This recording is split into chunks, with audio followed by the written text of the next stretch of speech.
আমার দেশের কত ধনী আল্লাহ পাওয়ার জন্য মাহে রমজান আসলে মক্কায় দৌড়ায়, মদিনায় যায়, কয় মক্কায় নামাজ পড়বো, মদিনায় নামাজ পড়বো। 1 রাকাত নামাজে 1 লক্ষ রাকাতের সওয়াব, 1 রাকাত নামাজে 50,000 রাকাতের সওয়াব।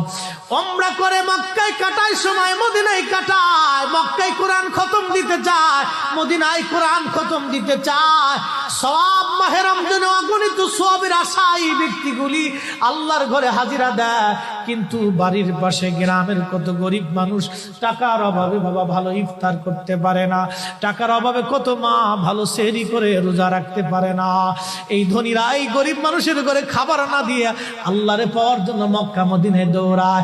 আল্লাহ ডাক দেখো, বান্দা একবার মরে দেখ, কায়দা মতো জুতা দিয়ে পিটামো, আমার বান্দারা না খায় ইফতার করবে, আর তুই আল্লাহ পাওয়ার জন্য মক্কায় আইছো, এমন আল্লাহ আমি ধরা দেব না।